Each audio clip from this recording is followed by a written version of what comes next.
Mga kapuso, hindi raw talaga mararamdaman ng maraming kababayan natin ang pagunlad habang kontrolado ng iilan lamang ang ating gobyerno. Ayon po yan sa grupong Transparency International Philippines. Lalong daw kasing yayaman yung mga dating mayayaman na.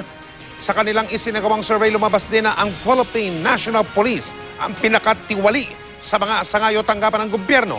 Nakatutok si Salima Refran. Bilang grupo na naatasang magpatupad ng batas, mahalagang ang Philippine National Police ay pinagkakatiwalaan ng taong bayan.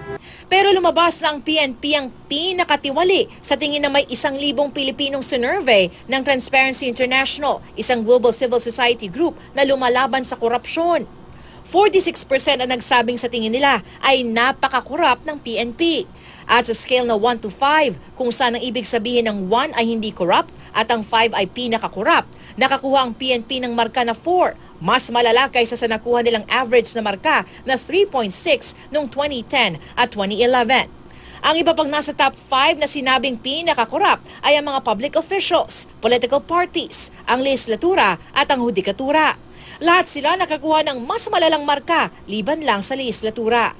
Ayon sa Malacanang, bagamat ang survey ay sumasalamin lamang ng perception ng mga sinurvey, magagamit daw itong gabay sa paglaban ng korupsyon. The PNP has done a lot of reforms and they continue to do a lot of reforms.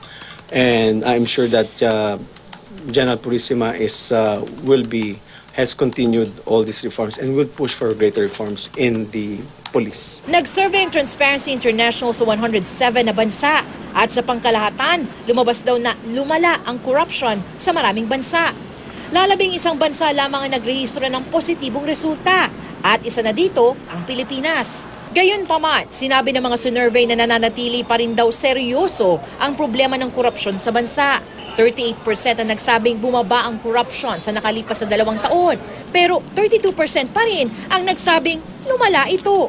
We recognize that there's still some levels of corruption, but the people have seen that there is a consistent fight against corruption under this government. Sa survey din, isa sa bawat 2 Pilipinong sinurvey o 62% ang naniniwalang ang kontrol sa pamahalaan ay nasa kamay ng iilang mayayaman.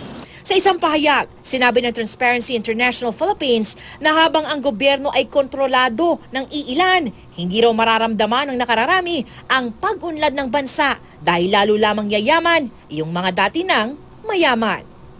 Salima Refran, Nakatutok, 24 Oras.